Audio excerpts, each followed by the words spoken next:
ఎందుకు యూట్యూబ్ లో పెడతా అని చెప్పు. ఫస్ట్ నీకు ఐపీఎల్ ఫుల్ తెలుసా లేదా? నీకు క్రికెట్ ఏది చూస్తాం, ఐపీఎల్ చూస్తాం అందులో.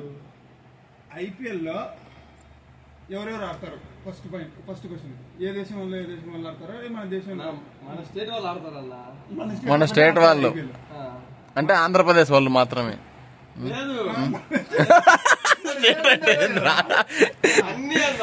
అన్ని అంటే ఏంటి?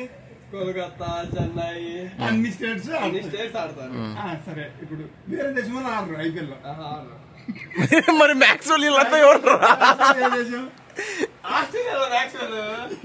మరి వాడు ఐపీఎల్ ఏ టీము? మరి వాడు వేరే దేశమా? మరి ఆర్సీబీలో ఎట్లా ఆడతాడు? ఆధార్ కార్డు రెడీ చేసుకున్నాడా? వాడు సిటిజన్షిప్ తీసుకున్నాడా బెంగళూరుది? పోనీ ఆ క్వశ్చన్కి వచ్చినావు. అన్ని దేశాలు ఆడతారు. ఒక టీమ్ లో ఎంతమంది ఉంటారు? 12 మంది ఉంటారు.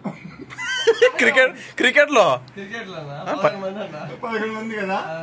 వేరే దేశం వాళ్ళు ఎంతమంది ఉంటారు? మన దేశం వాళ్ళు ఎంతమంది ఉంటారు? నువ్వు ఓన్లీ ఐపీఎల్ ఒకటే చూస్తాను కదా, సో ఐపీఎల్ గురించే అడుగుతాను. అట్లా ఆ 11 మందిలో వేరే దేశం వాళ్ళు ఎంతమంది ఆడతారు? మన దేశం వాళ్ళు ఎంతమంది? రూల్ ఉంది ఐపీఎల్ లో. ఏమన్నా ఉందా? ఏమీ లేదు. ఎవరైనా ఎంతమంది పెట్టుకోవచ్చు. ఎందుకురా ఐపీఎల్ చూస్తాను, అది చూస్తాను, ఇది చూస్తాను, నీతో ఇంతమంది ఆడాలి అనే రూల్ ఉంటది, అది తెలీదు. మళ్ళీ ఐపీఎల్ అంత కాదురా, ఆ 11 మందిలో పెట్టుకుంటారు.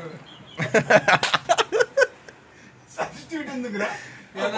జరిగితే మళ్ళీ ఇంకోటి వస్తారు కదా. ఇంపాక్ట్ ప్లేయర్ అంటే ఎందుకురా? వస్తారు. అయ్యా